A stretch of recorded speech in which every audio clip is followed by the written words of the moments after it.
We have someone read the Arabic and the English. And you could read either or. You can read the English only. But you want to get in the habit of also kind of practicing your Arabic, even if you struggle with it a bit.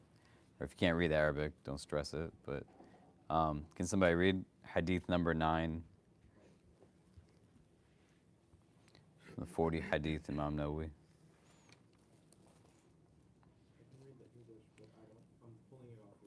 Yeah, go for it, man. I heard the messenger of Allah say, "What I have forbidden for you, avoid. What I have ordered you to do as much as you can. For verily, it was only the excessive questioning and their disagreeing with their prophets that destroyed the nations who were before you." So that's the big thing. That was amazing. Jazakallah khair. Thank you. Yeah.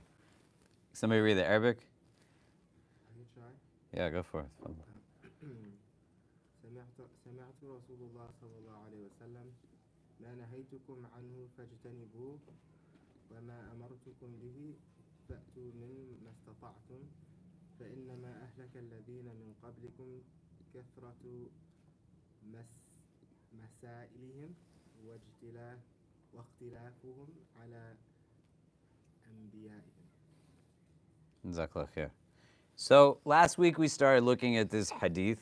If you haven't looked at any of these with us over however many of the months we've been looking at this text, we've been going through them slowly. You can find all the recordings up online. And we started this one last week. We talked about Abu Hurairah radiallahu an, who he was as a transmitter of hadith. We talked about, what's the distinction between somebody, is it worse to do haram or leave behind like one of the obligations, and what's the categorical distinction there? And then I shared some different insights around like why people might engage the haram, and it's not as simple as just out of ill will or malice, but we talked about how we can support individuals who struggle with different things as well as ourselves, right? There's a hadith that we mentioned that says, "Ittaqil maharim takuna abadan nas," that refrain from that which is haram, you'll be the most virtuous of people. That a lot of people turn to haram not because they're bad people, but because there's an absence of community support. There's not always people who kind of provide what it is that you need, and numerous instances in the hadith where the Quran prohibits alcohol, but we see in the hadith how the Prophet ﷺ walked with somebody who struggled with their alcohol drinking. And I shared the story of a person in our community who struggled with drinking, if you guys remember any of what I'm saying. Yeah, great.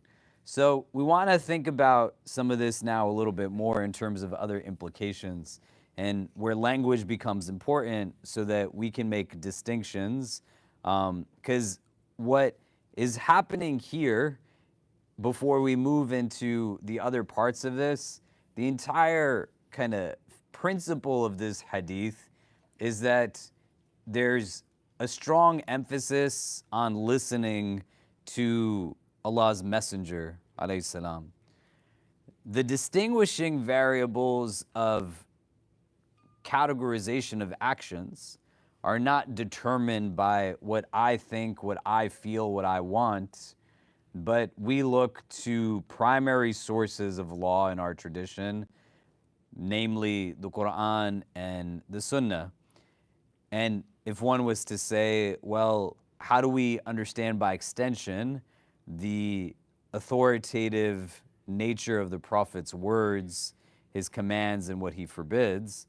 The Quran says to follow God's messenger, right? And so this is where somebody says, for example, if I leave behind the Sunnah, is it problematic? The action of leaving behind the Sunnah in and of itself is not a problem as such, but in doing so, you are failing to comply to the command that says follow God's messenger. Do you see? So the removal of one then now has the absence of the other, which is a direct command in the Quran.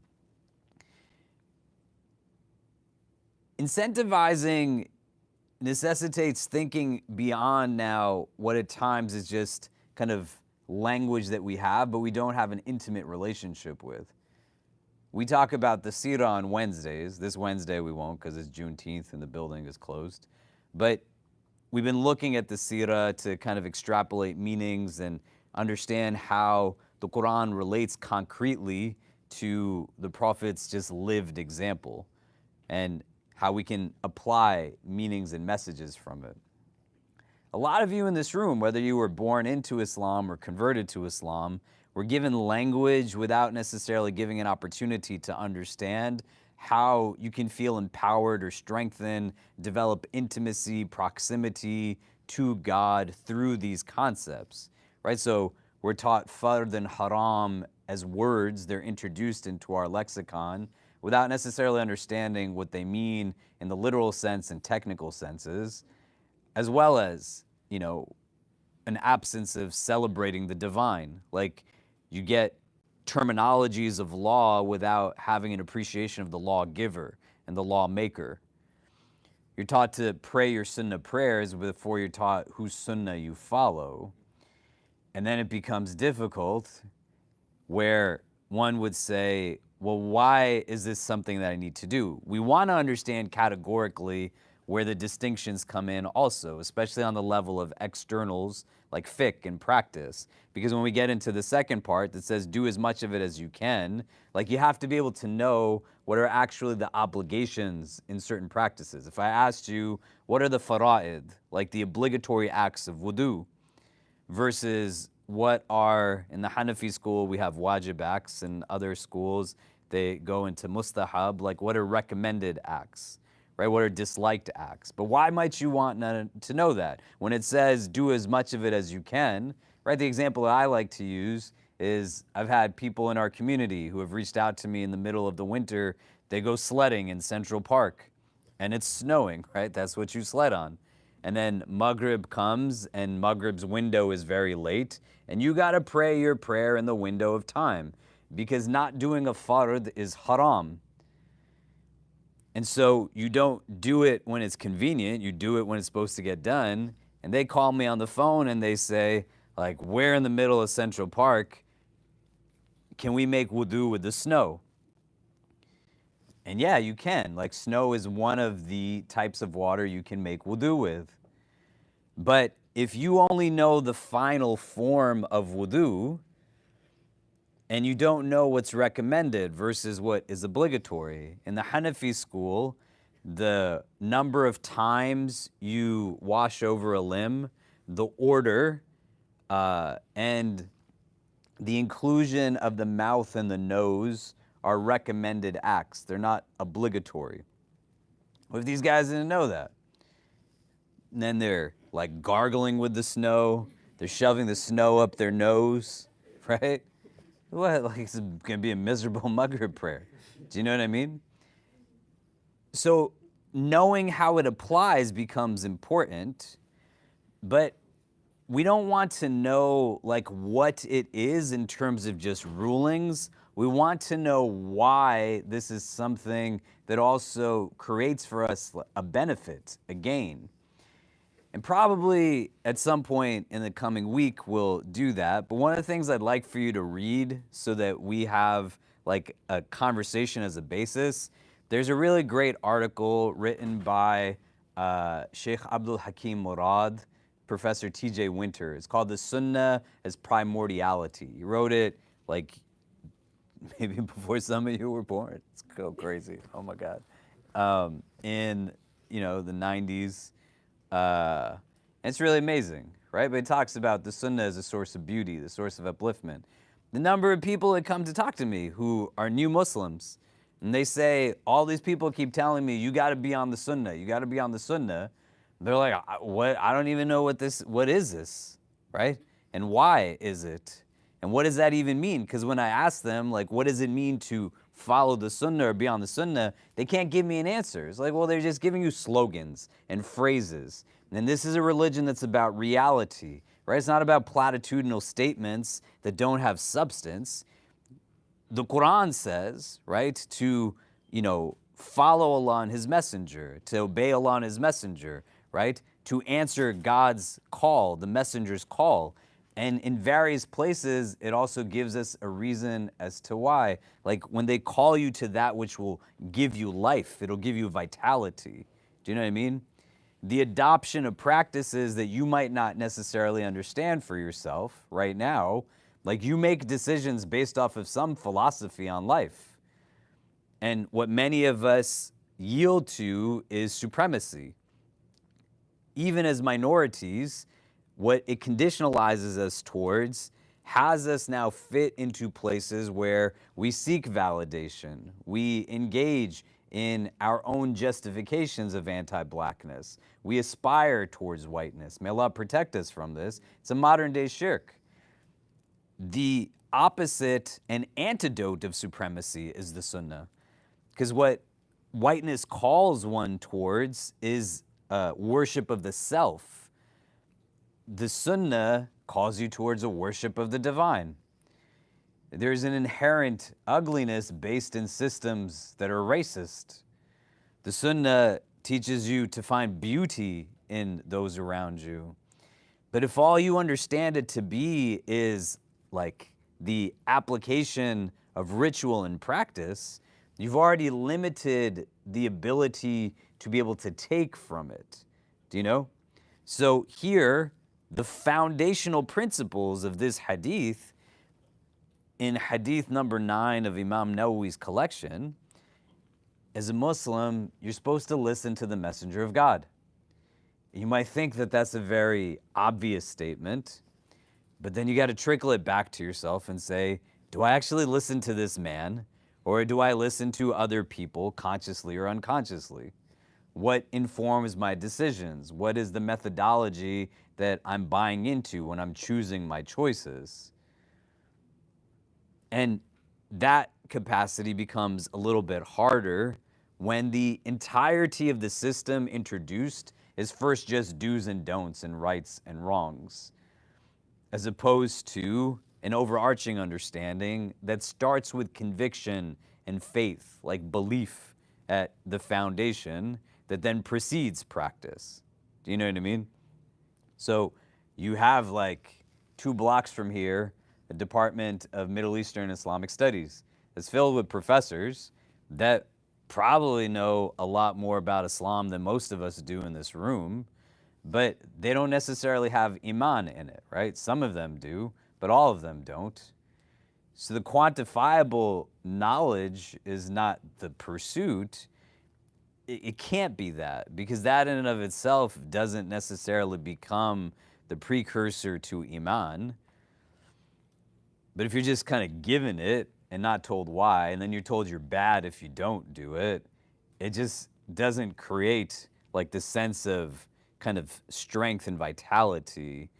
Does that make sense? Embedded in it also is that my comprehension is not the variable that validates something as being true. I don't have to be the one that understands it in order for it to have kind of validity. You see what I mean? And so the Prophet ﷺ, being a messenger of God, is a very integral part to this religion. It's not that it's impossible, right? This religion has a universality to it. So it doesn't mean that everybody has to know the seerah, or everybody has to have a deep, intimate relationship with hadith collections and can spit it out. But you don't have to necessarily know what somebody says to have a relationship with them. Do you know what I mean? Like, you don't have to have the whole Quran memorized. You don't have to have like dozens, let alone thousands of hadith memorized. But you can also only give to somebody what it is that you possess in the first place. Do you know? And it's not meant to be weaponized in the sense of like, look at how you were inadequate or deficient in this way. But more so, you're inviting to a way of existence that the world fundamentally is very much counter to, because if people were to follow the sunnah, they couldn't justify like not feeding the hungry. They couldn't justify not visiting the sick. They couldn't justify not inviting people into their homes who came from different backgrounds. or filling their stomachs while their neighbors had nothing to eat. It just doesn't work when you're living in like a greedy capitalistic society that says, let me get mine before I even think of you getting anything, or let me just get mine, period. I don't even need to think about anybody else. The Sunnah just doesn't replicate that mindset, do you know? And having exemplaries that now give us an insight as to like, well, how does this Sharia actually kind of not just get practiced, but through the practice, what does it yield when it's done correctly as a vehicle instead of exercises in terms of inward transformation, you know? So the Prophet went through real difficulty, but he was still known as the smiling one, right? You probably know a lot of people who pray a lot. You don't have to judge them, but why do they look so grumpy all the time? Do you know what I mean? Or for myself too, when I struggle with my own vices, right? I have to be open to the idea that like maybe I'm not doing it the way it's supposed to be done. The exercise is something that I just engage in its physicality, where I leave behind its mechanics, I leave behind its forms. It's not going to yield for me inward transformation. So if I'm trying to think out like, hey man, I go to Jummah every Friday, right? I give the khutbah every Friday. You all come, and I'm not even late because it doesn't start without me, do you know? But then I still go home and yell at my kid.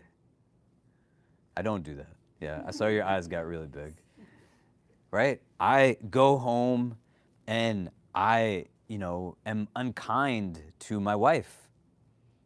How do the two go hand in hand, right? Do you get what I'm saying? Did you want to say something? Okay. Do you see what I mean? So the exercise is supposed to give inward transformation, and one variable, you don't want to think in absolutes, but one variable that there's a disconnect from is being able to fundamentally understand, like, well, what's the point? Like, why should I be seeing this as a gain? The implementation of following this man's admonitions, counsels, avoiding what he said to avoid, and pursuing what it is that he said to pursue. And that becomes a very important part of this religion. It's really hard to get to a place, not of like being a good Muslim because your prayer postures are great, right? But being a person of ethics and good conduct, even when the world around you is situated just in kind of self-serving greed and whatever else that we can identify that yields, like conflicts, war. People make money off of other people's murders, right? This is like completely antithetical to the Sunnah. Do you know? And you should really think about why it's strategic on other people's parts to like demonize and vilify, get you to internalize, like through Orientalistic perspectives on certain things. They don't want you to follow the Sunnah because if you did, you wouldn't let these systems continue to exist. They don't want you to follow the Sunnah because if you did, you wouldn't be in a place where you would even think twice about taking care of people in need. These systems require people to be in a place where they are forgotten and they are mistreated and they are abused, you know? That's just not what the Sunnah calls somebody to. Do you see what I mean? So the Hadith is important, and it's in this space of foundational Hadith that you gotta do and not do through also the Prophet Muhammad, peace and blessings be upon him's teachings. And revisit that at whatever stage of life you're in, as well as whatever stage relationally you are with Islam. And sometimes the first step is being able to say, not just I know something, so be able to say like, why don't I do it, right? What's getting in the way? And I can reevaluate what the gain is versus what I'm giving up in the process by not applying something. You also can't do something if you don't know what it is, right?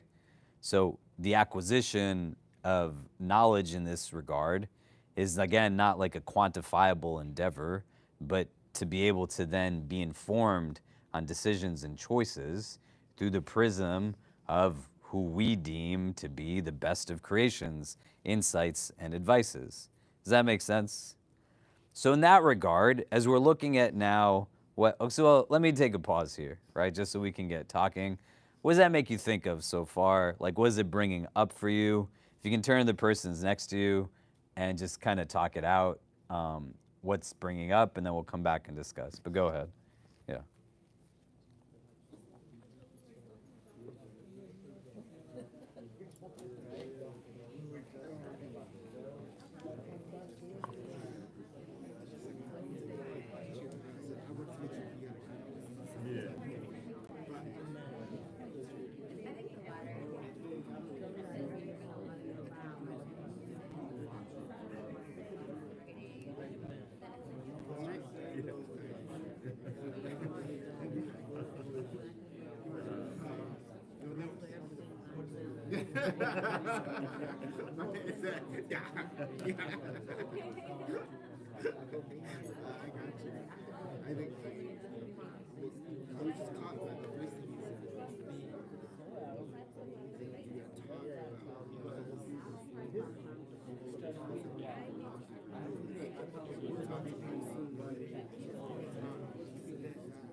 My boy's like, and I was like, why don't have to say anything?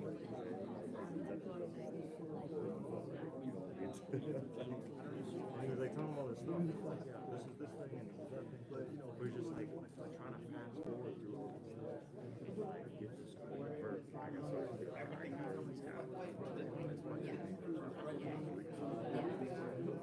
not like trying to be here. I think there's a lot of that. Like, hey, you gotta do this thing. You gotta do that thing. This is the way. This is the reason. Why is it this way? Why you're telling me to do this? Just made me think of that.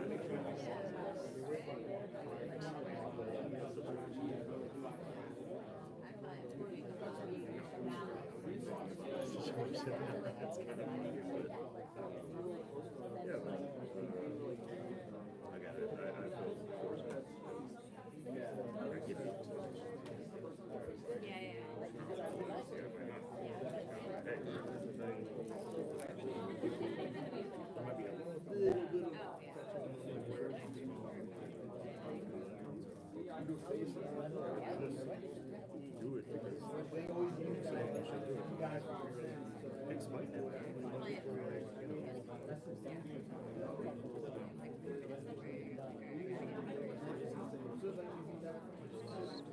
don't know. When I say next is conjecture,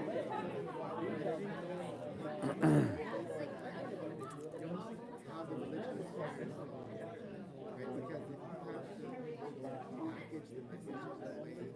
way, that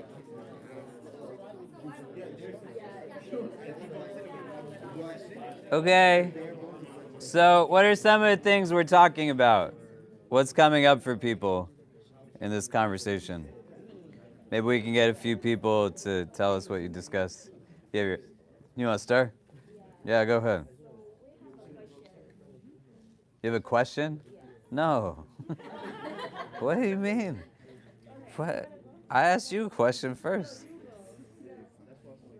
We're missing a step, right, during the prayer for it to be valid. Are you stating your question in like a non-question form? So she tried to say she was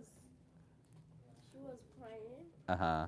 So she's new to Islam. Yeah, mashallah. All right. She was praying and she made a mistake when she was praying, and she wanna know like if she made the mistake, she have to stop the praying or she have to continue praying. It depends on what it is, but we can talk about it afterwards.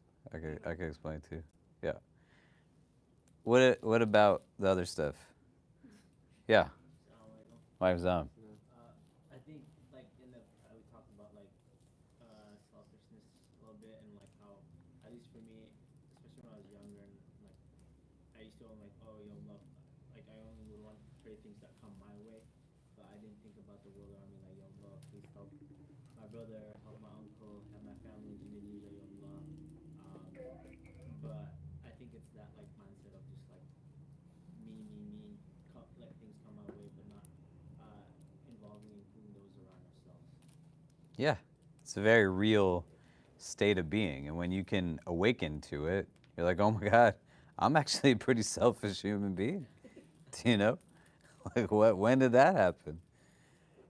The sunnah has outward manifestations, but there's also inward sunnahs, right? What else do we discuss? Sorry, I'm not going to talk so much. What did it bring up for people?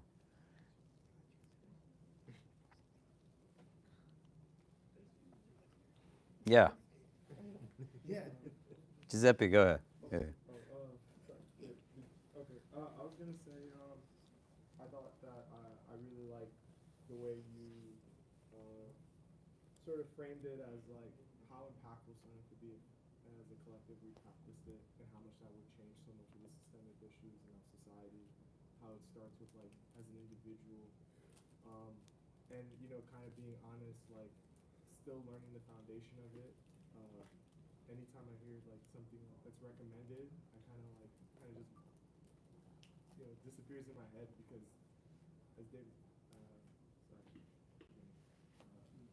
Verrills to say like just trying to reach for that bare minimum sometimes, but change and impact comes by doing more, and why not if it's for a good thing. Yeah, you go at a pace that makes sense for you, right? But going at a pace isn't necessarily about standing still, do you know?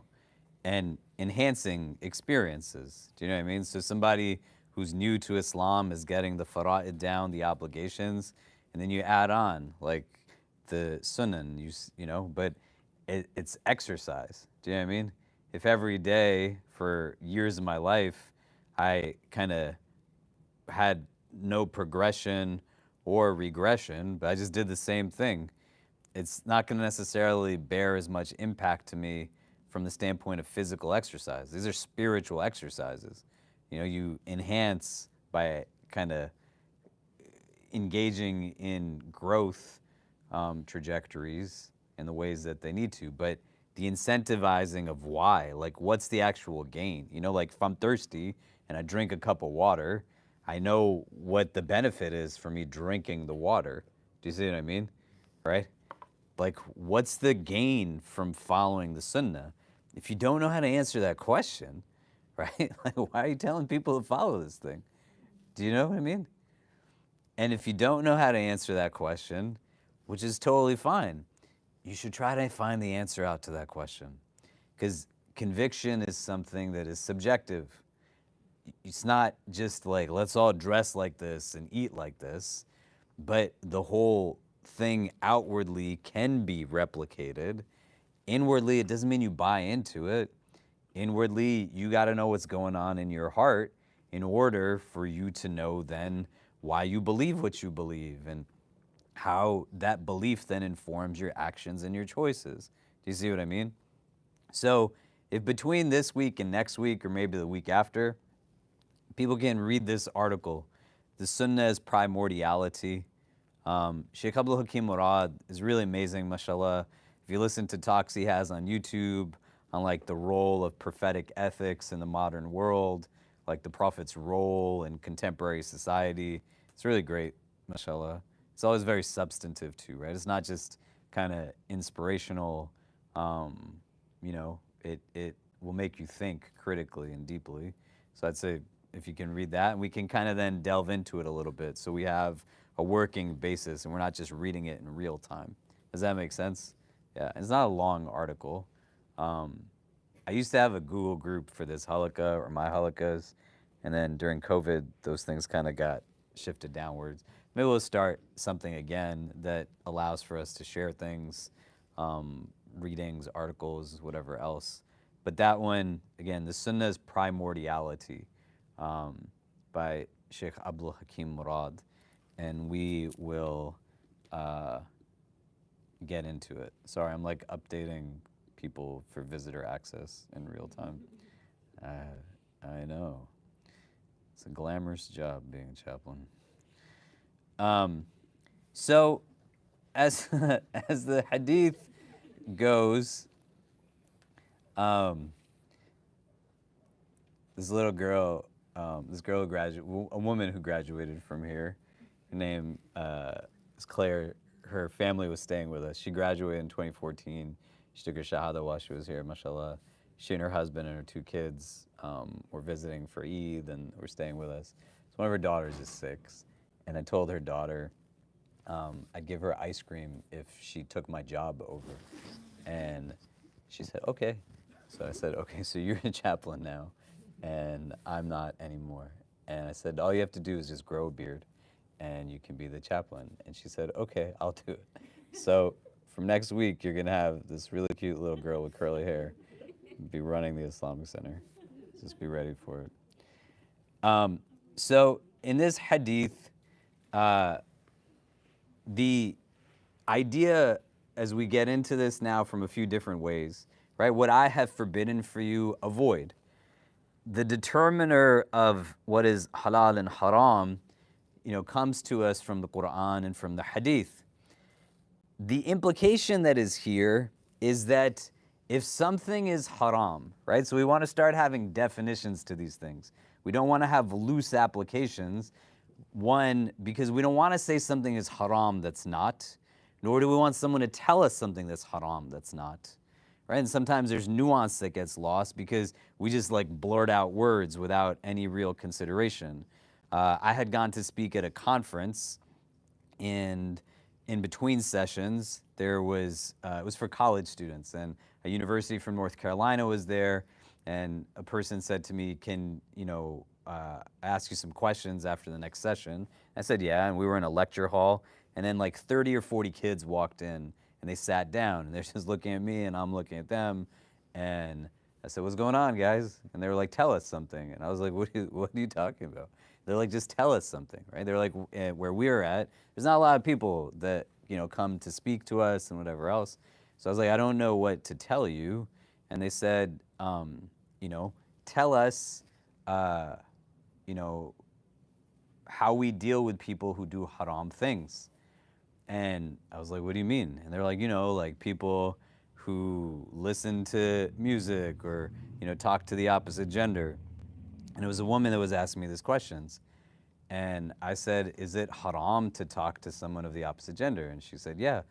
And I was like, do you know you're talking to me, right? And she said, what do you mean? I was like, I don't know if you know, like, I'm a man, right? And you're a woman. And And she said, well, yeah. And I was like, what? I was like, do you know what the word haram means? I said it to the whole group. And these were college students, undergrads, grad students, studying at institutions of education is qualified as being higher in its undertone. And not one of them could define the word haram. It's a problem, right? And we have this challenge because we become subservient to language, do you know? And we have common definitions that would allow for all of us in this room. Like, you're very diverse in this room. There's not a lot of Muslim communities look like this. That's not meant to say we achieve something, right? But then there's responsibility that comes from that. Do you know what I mean? Who fundamentally cares that it's diverse if you're not doing anything with it? Do you know? And so within the context of like this room, as diverse as we are, if I said the word live stream or iPad, right? Everybody would know what the word means, regardless of your country of origin, your cultural heritage, your race, your class, type of education, whatever else, right? We can say other stuff, We have baseline information and common definitions on certain words. If I said to everybody in this room, like, what does love mean? We wouldn't get a common definition from anybody in the room. What does forgiveness mean? What does mercy mean? Right? You guys know what love means, like together, right? Love's haram. Oh my God. Yeah, great. So similarly, that's a problem, do you know? But also, if we don't have baseline definitions here, you give somebody information and not the tools to know how to use the information, then that's like very dangerous, right? So if we have a baseline understanding, for something to be haram, it needs to have what's called a qat'i evidence, meaning it's definitive, clear, concise. It's not dhanni, probabilistic. In the Hanafi school, if you have a probabilistic, not clear, concise evidence, then you have a legal categorization that's called makruh tahrimi, right? That it's makruh, kind of close to the category of haram, disliked in close proximity to what is strictly prohibited. Does that make sense so far? So the Quran says don't eat pork, clear cut. Don't eat pork. Do you know what I mean? The Quran says don't drink alcohol, right? In stages, it prohibits the alcohol because there's also wisdom in the Quran. The lawmaker is also the creator. He knows his creation. You kind of compare prohibition in this country to the Quran's method of prohibition. In this country, they went one day you could do it and the next day you can't. And not only did people not stop drinking, more people started drinking. They're doing it illegally. It landed towards more crime. The companions, the Hadiths say, when it came down in stages, right? There's benefit and detriment, but the benefit outweighs the detriment. Don't come to prayer in a state of intoxication, and then outright prohibition. The streets are just filled with it, right? But they're weaned in that process. Do you see what I mean? It's got to have a clear, concise evidence to it. It's an evidence-based system. It's not like I think or I feel, and that's what it is. Do you know? The acting on a haram is a means through, like, for punishment. But the inaction of a haram tendency actually yields ajr, or reward. So this religion distinguishes between tendencies and actions. You can have a thought, and if you think of doing and you do, then it's written as one misdeed. If you think of doing and you don't do, it's written actually as a good deed, right? And one would say, well, why is that? Because it's hard to stand up against your inner self. It's not an easy thing. It's difficult. Yeah. Why do people say, some people say music is haram? Well, it's like an intellectually dishonest statement, right? It doesn't mean there's not opinions on certain things, but already, again, we become subservient to language. So think about this contextually. When they come to Medina, the people welcome the Prophet ﷺ in with song, like they do, right? So right off the bat, the statement in and of itself is too simplistic. And it creates a problem, it's a conundrum. This is why in our tradition, right, Man kana yu'minu billahi wa bil yawm al-akhir falyakul khayran aw liyasmut. Whosoever believes habitually in Allah on the last day, let them speak good or be silent. Meaning, like, you don't have to have a thought on everything. You don't know something, say, I don't know. Do you know? So now you see a narrowing of things based off of different evidences. Nobody can tell you categorically, like, music is a problem because they're singing to the Prophet when he comes in. This is a form of music. Where some people will have prohibitions is based off of the implementation of like instruments. You then have those who would permit only percussion instruments and things, voice synthesized. You then have people who legitimize all instrument utilization, right? Like the guitar is something that is invented in Islamic Spain, And then you have like the sense that like the content, the lyrics can't be in contradiction to what religions say. Why is that an important thing to understand? Because you don't have in that issue the same thing as a verse that says don't eat pork. Do you get what I mean? And so there's methodologies, like why the Hanafis have this category of makruh tahriman is because it's not a joke to say something is haram. You are engaging with text to try to determine, like, what does God want from me? And it takes a lot to have the courage, right? If there's an ease in being able to be like, well, this is haram, and that's haram, and you're haram, like, it shouldn't be that simple, right? Because you're trying to determine this from the standpoint of what does the divine want from us? This is why they say Sharia is with Allah, and like fiqh is our attempt to understand it. So certain things are just right off the bat definitive. Don't eat pork means don't eat pork. You have these other bases now that have all of these other determining evidences that yield these other opinions. Nobody can say sound does not impact us, right? The Quran in of itself, right, is an oral experience. It's a recitation. Do you know what I mean? And it has immensely like soothing capacities. It has capacity to kind of engage, right? Like we're going to talk about this in the Sirah class next week. But one of the times people come back from Abyssinia to Mecca from the first group is because verses from the Quran in a chapter called Surah Al-Najm get revealed, and the whole like Meccan society is hearing this, and the verses keep going, and they're so attentive, and then there's a point in which there's now like prostration, and everybody prostrates, even the people who aren't Muslims. So the people in Abyssinia come back because they thought, after they heard this, that everyone converted to Islam, and when they got there, they're like, oh no, they didn't. Do you know? And some stayed, and some others went back, right?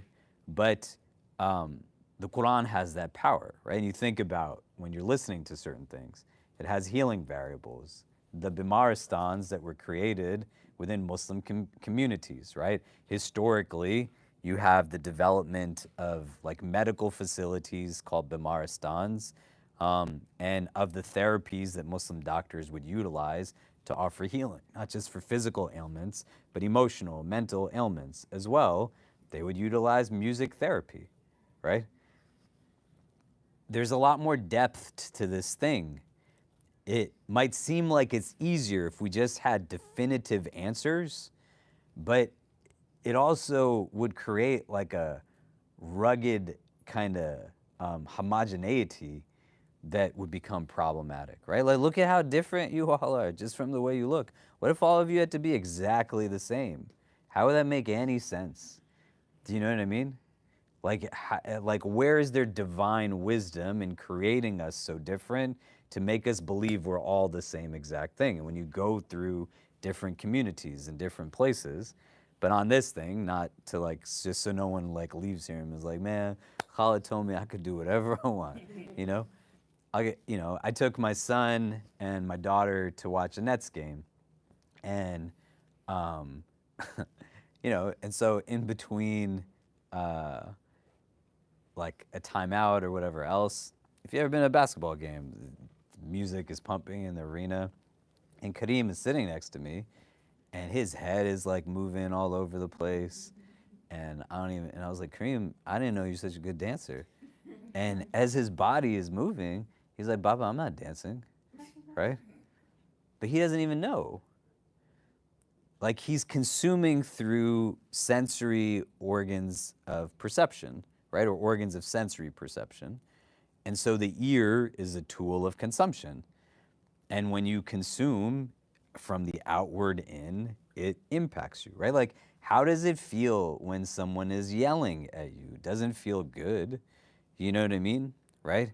The number of people who sit in my office who have a lot of heaviness as adults in your age demographic is because when they were children, they took adult emotions into their child hearts. How did they take those emotions in? The number of people who said, man, I can hear my parents yelling all the time. The sound impacts you. Do you know? Maulana Rumi, rahmallah, he says, raise your words, not your voices. It is the rain that makes the flowers grow, not thunder, right? If it didn't make a difference, the sound of something, like, why, I could just sit here. What if I just was yelling, ah, right? Like the whole thing, it would impact you differently. Do you see what I mean? And so you want to think about it in those ways. Like, how does the consumption of this in turn impact my inner state, right? If I'm hearing all this stuff that's just about objectification of women, it's talking about all kinds of things in terms of sex and murder and drugs. Also, what it is that can be uplifting, right? Like, you have lyrics that poets of our generation can offer a lot of healing to you if you're listening to the right stuff, as opposed to the stuff that doesn't make any sense. Do you see what I mean? But a long-winded way of saying, like, that has different opinions because it doesn't have the same baseline evidences, do you know? And you don't want to have like a intellectual dishonesty in engagement of this religion that creates absolutes where there's not absolutes. Make sense? Okay, so the performance of a haram can be a grounds for punishment, right? May Allah protect us from it. That's something that's important to understand. When something is also defined to be haram and one says it's not. Similarly, if something is definitively, decisively a part of the religion and somebody says that it's not, right? A really easy example is how many gods are there in this religion? It's not a trick question. Oh my God, I'm about to cry. Are you kidding me? Yeah. How many gods are in this religion? Just one guy. All right. Well, give yourself a hand. Amazing. Yeah. The last 19 years of my life have not been without meaning. Great. So somebody came and said, hey, I'm Muslim, but I believe there's 3 gods or 5 gods. The Quran tells us not to mock people's beliefs. Do not ever do that, right? But would you say if someone said that Islam says there is more than one God or no God, that that's Islam? No, right? And if somebody said that's Islam, they can call it whatever they want to. Decisively, this is a one God religion. Do you get what I mean? Right? So now, if you have things that are decisively a part of this religion or decisively absent from the religion, somebody makes haram permissible or makes permissible impermissible, you're just making your own religion at that point, which is fine if that's what you want to do. But don't lie to yourself because you can struggle with things. The companions struggled with things. They struggled with a lot of things. There's companions who drank alcohol. There's companions who committed zina. There's companions that we hear about throughout. They just know how to get back up, but they're not saying that like it's a part of the religion, something that's not, or it's not part of the religion, something that is. When you do that, you're making your own religion, right? There's a guy in my office, he is Catholic, and his partner is Muslim, He's like, why can't we just have a marriage, a wedding that's 50% Catholic and 50% Muslim? I'm like, you can, right? But then it's not actually Catholic or Islamic. You're just making your own religion at that point, right? That's what you're doing. I was like, you're a grown man, man. I'm not going to do anything to you, right? Like, you can do whatever you want. That's the whole point. What I have forbidden for you, avoid, right? What Allah has forbidden for you, avoid. The bases of this is not whether it's hard to do or easy to do. You struggle with it. If anything, the struggle creates more reward. But being able to at least acknowledge at a base that just because it's tough or I don't get it, that's not what gives it inclusion into the religion. Do you get what I mean? It doesn't matter what like mom and dad say. Haram is haram and halal is halal. Do you know? So our people don't do it this way. That's fine. You're entitled to your preferences. But the minute your preferences become law that contradict what Allah has made permissible, that creates a problem. Do you know what I mean?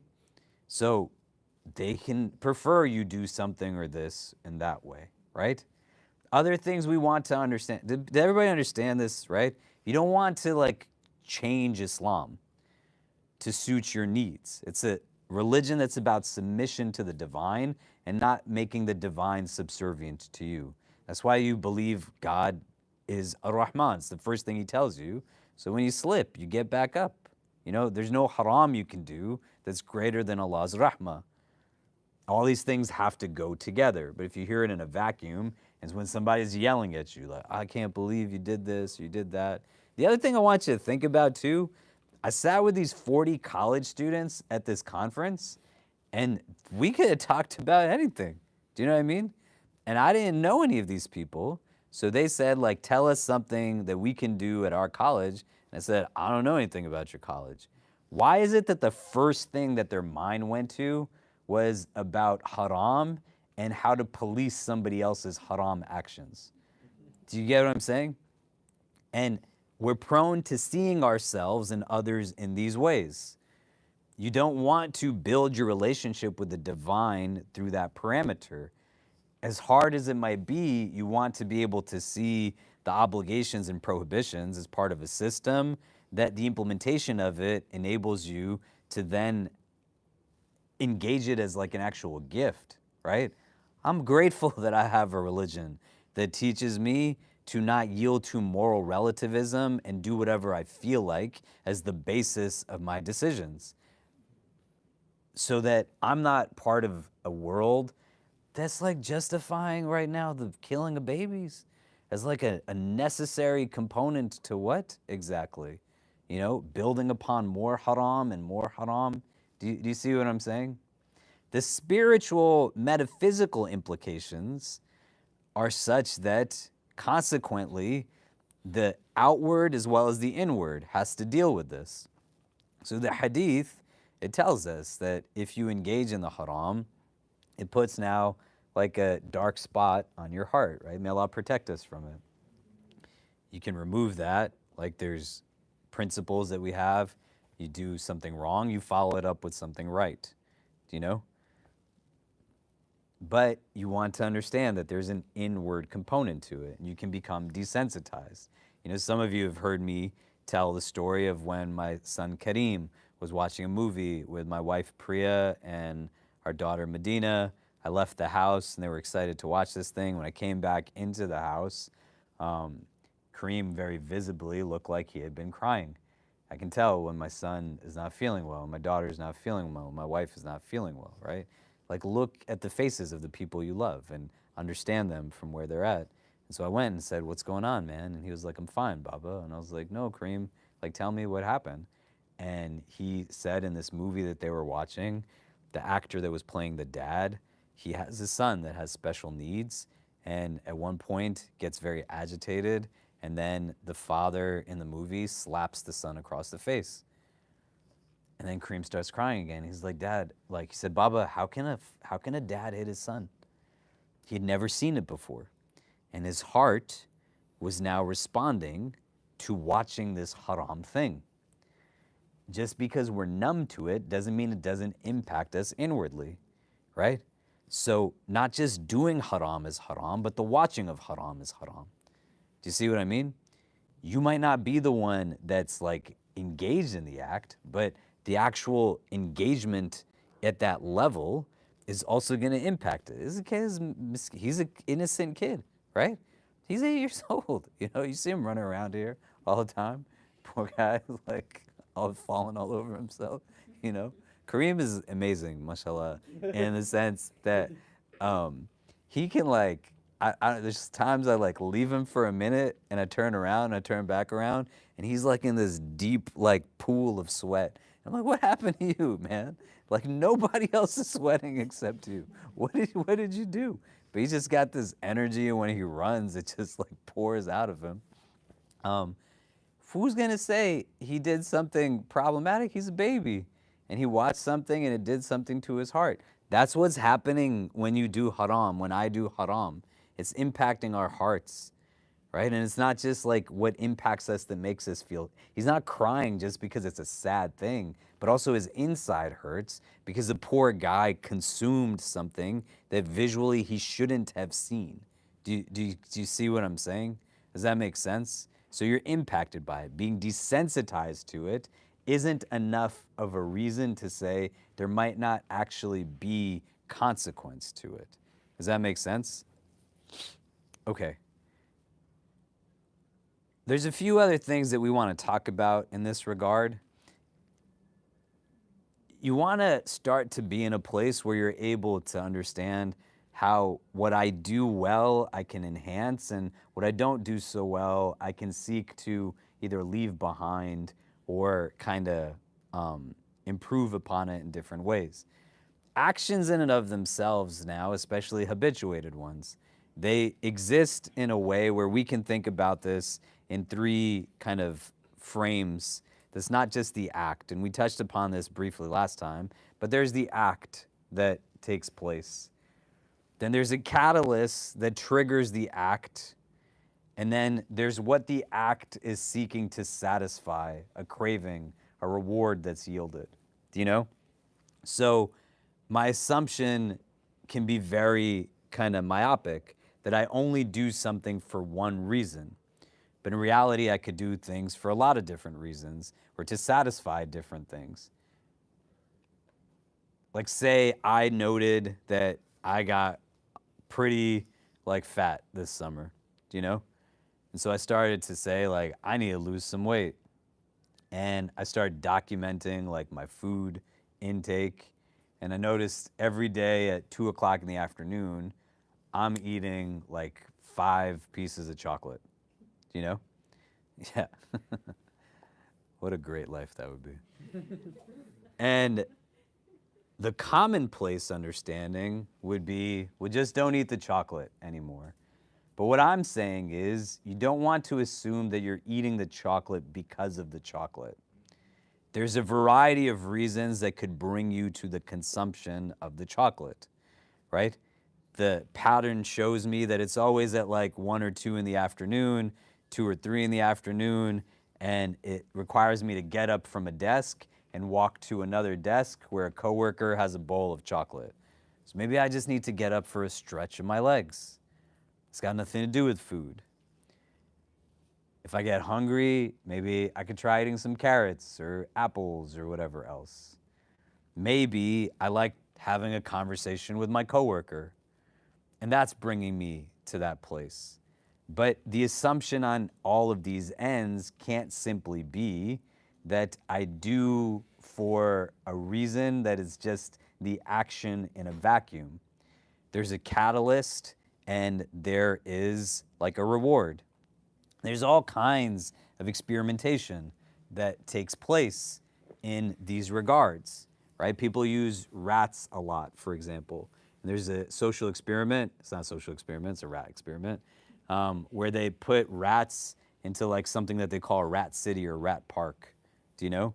And they isolate rats, and they have water that's infused, I think, with like cocaine or something, right? It's crazy, yeah. Look at like humans are weird, you know, right? So the rats that are isolated, the studies show, heavily drink the water that's infused with the drugs. The rats that are living in community together, they don't even touch the water that has drugs in it. Why? And that's why it's important, man. Like, you spend most of your days in spaces where nobody gets who you are. Toxic relationships, people that surround you that only think of you as kind of a cog to make more money for them, or the pursuit is things that are just simply superficial, right? Materialistic gains, notoriety, fame, whatever it is. Do you see what I mean? Here, like, why is this happening?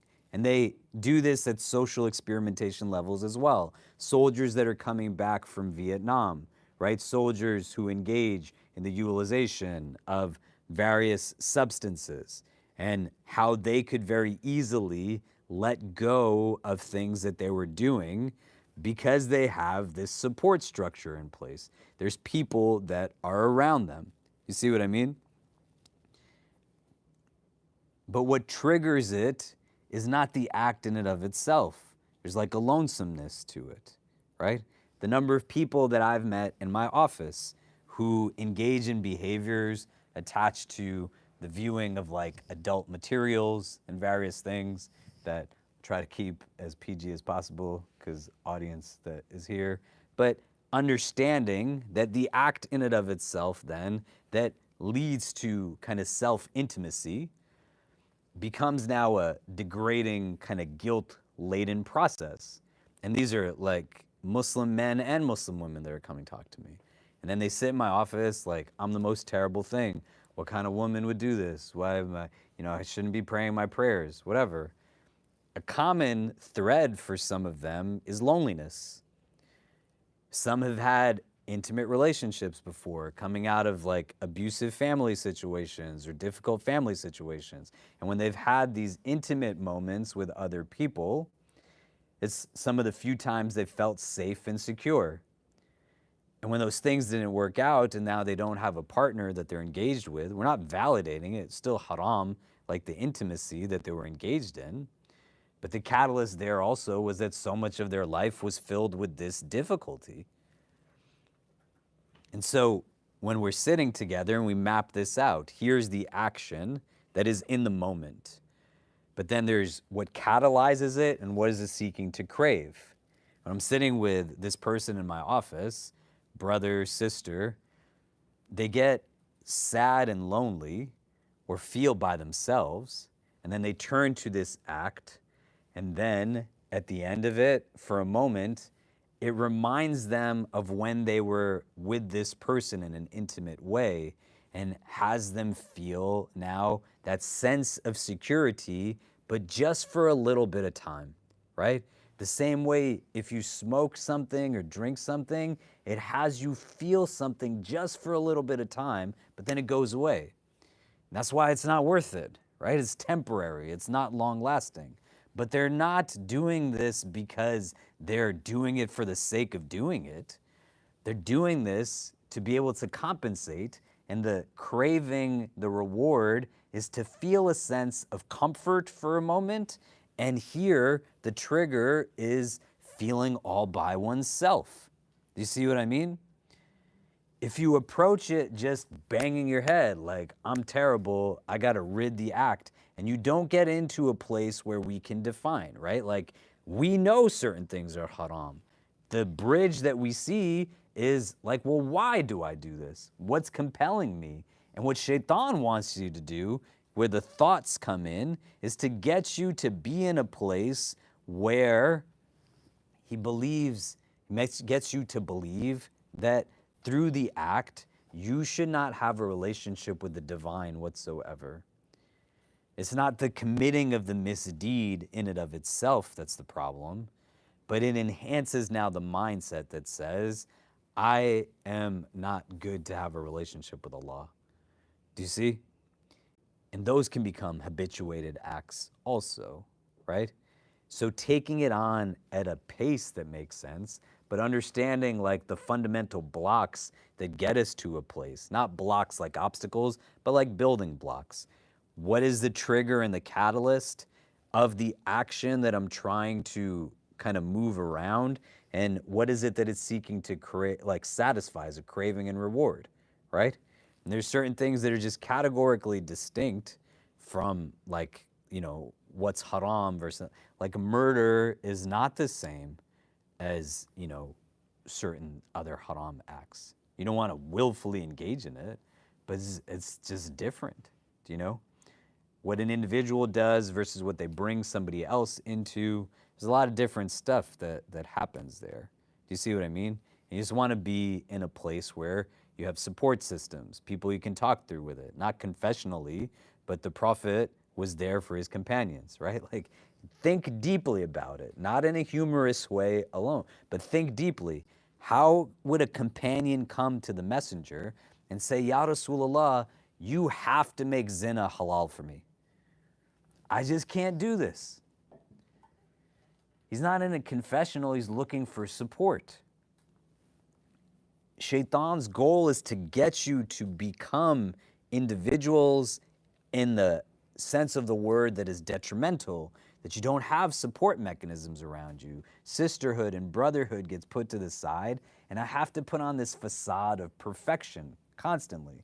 You gotta think about how relationships work, right? Because they become too transactional. When we think about community here, I don't ask most of you to do anything in order to be here, right? There's not like you got a membership fee to come here, or you need to go watch my kids and babysit them to come here, right? Or I need you to bring me boxes of cookies when you come here. Do you know? You can just be here. Do you know what I mean? You got an ID card, fill out the visitor form, just walk on in, NYU ID card, swipe it. Most of society is rooted in transactional types of relationships. I feel as if I can't have a relationship with you if I don't have something to offer back to you. I need to be able to validate my place in a relationship through being able to give to you in order for me to take something from you. You see what I mean? That's just not how it works in our religion, or vice versa, right? You can only spend time with me if you're offering something to me. Like, what is it that you're giving to me? And then that transactional mode also creates a challenge because we put qualifications on who we feel like we can benefit from their presence, So Abu Huraira, we've said before, who's the narrator of this hadith, when he guards the Bayt al-Mal and a man tries to steal from the treasury of the city, and he says, let me go, and he lets him go, and the Prophet says, what happened tonight? Not knowing what it was, and Abu Huraira tells him, and he says, this man is a liar. Right? The second night, same thing. The third time, the same thing. And he says, I'm going to tie you, I'm going to take you to the Prophet. And he says, if you let me go, I'll teach you something. And he teaches him, if you recite the Ayatul Kursi, it keeps the shayateen away from you. And when he goes and tells the Prophet, he says, indeed, this man's a liar, but he told you the truth. This was like Shaitan himself. Abu Huraira learned something from Shaitan. Right? In these transactional modes of relationships where you have to put on a facade of yourself, then we get to believe that, like, I'm an adult, I can't learn something from a child, I can't learn something from somebody who has a lesser amount of wealth or affluence than me. It creates like a different form of idolatry because you put onto a pedestal qualities that are not the determining variables, right? And then in those modes, I can't be vulnerable in front of you, It doesn't mean you have to stand up and tell the world your business. We're not going to go around and be like, everybody now say what you do that's haram. That's not what we're talking about. But it's okay to have some people that you create as accountability partners, people who will listen to you, help you remember that Allah is Rahman, is Rahim, that you just got to turn back to God, right? And that when you fall into a hole, the goal isn't to just get out of the hole, but when you fall into the hole and you get out of the hole, you also are able to break whatever it is that made the hole exist in the first place. You get what I'm saying? Okay, So thanks, man. So let's do this. If you turn to the person's next to you, it's just like some time before Maghrib comes in. What are some of the things you're taking away from today's conversation? What is it that's bringing up for you? And we'll discuss and then come back. But go ahead.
There's a dragon in the back on the Empire State Building. Oh, crazy. Is that like an actual object or is it lights? No, it's House of the Dragon, the show. It's part of their promotion. They put the dragon on top of the Empire State Building. Oh, crazy. It's like looking at the entire story.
Okay, so what are some of the things we're taking away?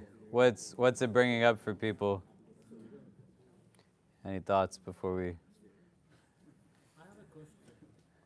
No, man, did you hear what I told that lady before? Let's hear what people think first. Then we'll go. We'll see if there's questions. Yeah. What do we discuss? What was your question? Oh, I don't like anybody. Halal and haram, the context into the food culture. And Islam is very prominent everywhere we go, and there's industries in Europe and America is popping out, halal, seal, and all that kind of thing.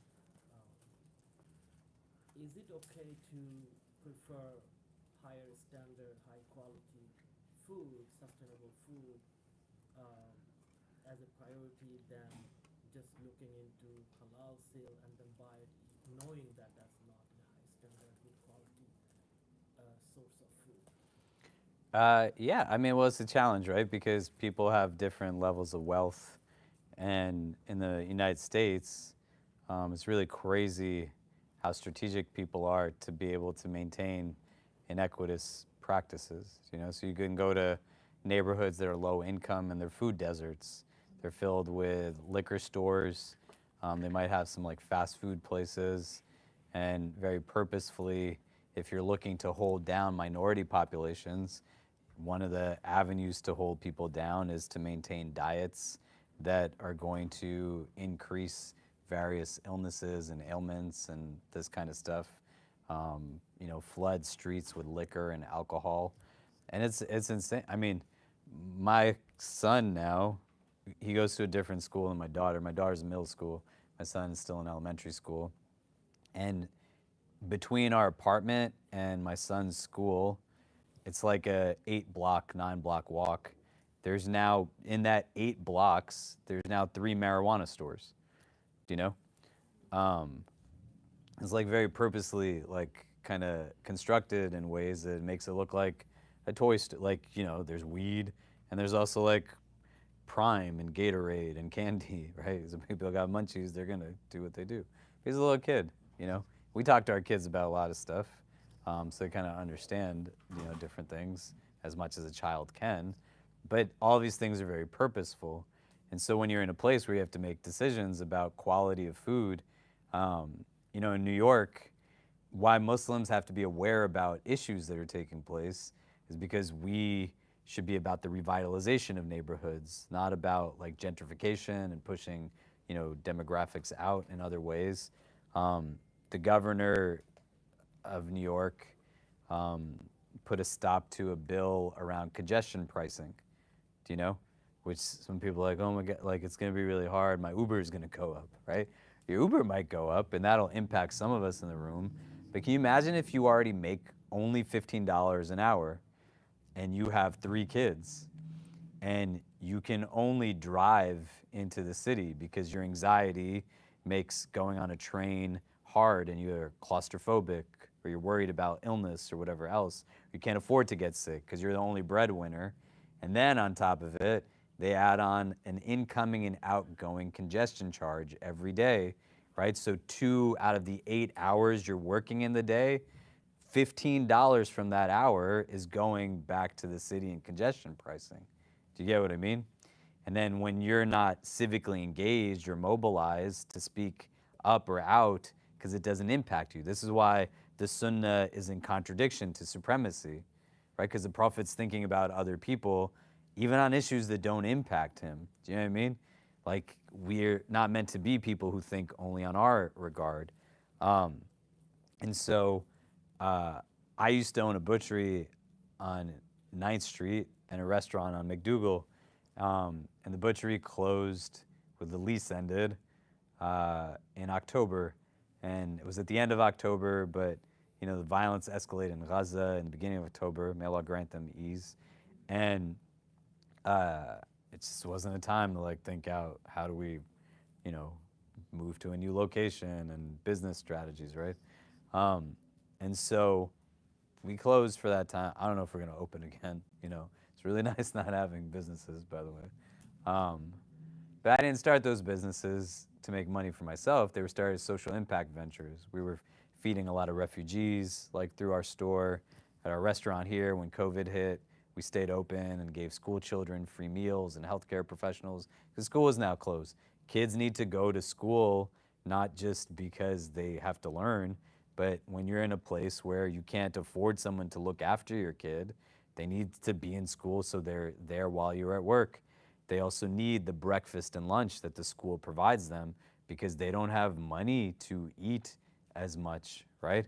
So when we have this conversation around food insecurity and food quality, you know, it shouldn't be left behind on us.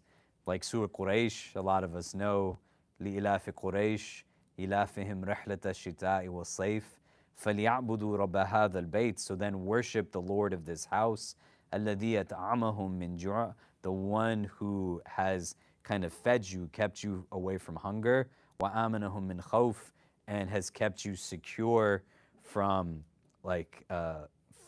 giving you safety, right? Like kind of kept you away from insecurity and fear of insecurity.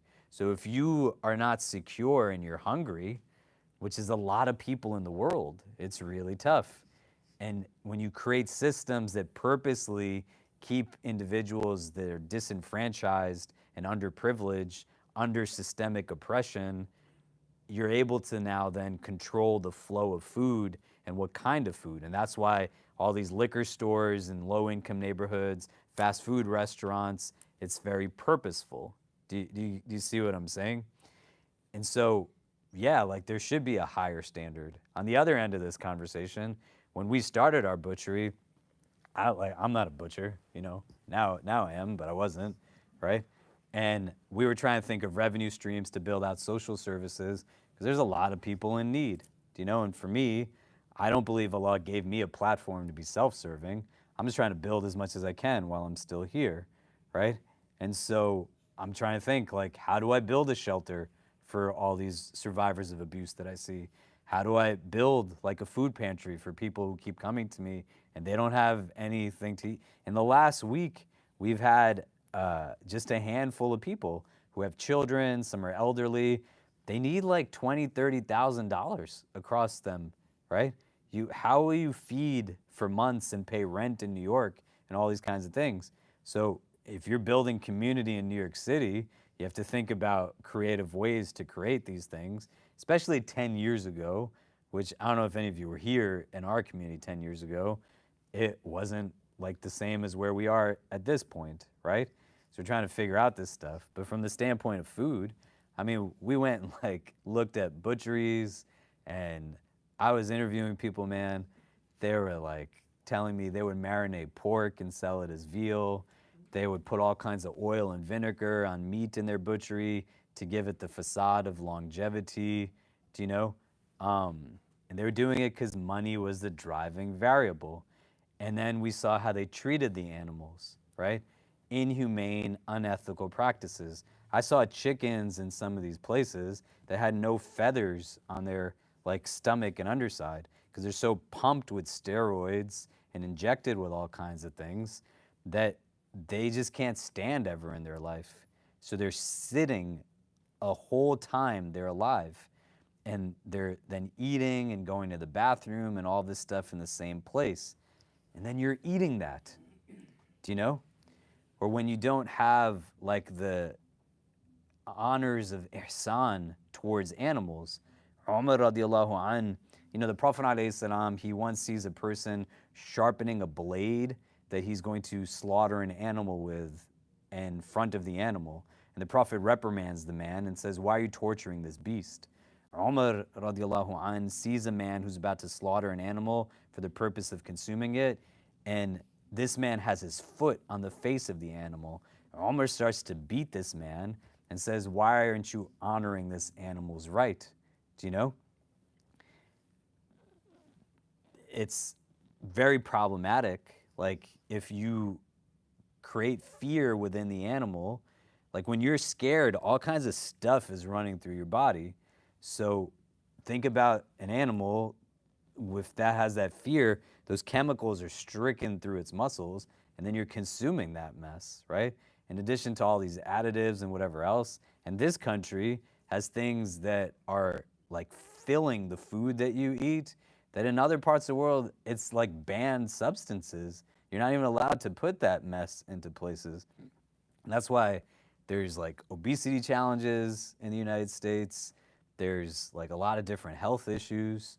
But so much of our spirituality is attached to what we consume.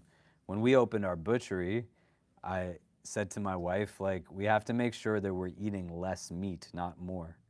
You know, there's a hadith in the Muwatta of Imam Malik, or Umar radiallahu anhu, he says that beware of the consumption of red meat.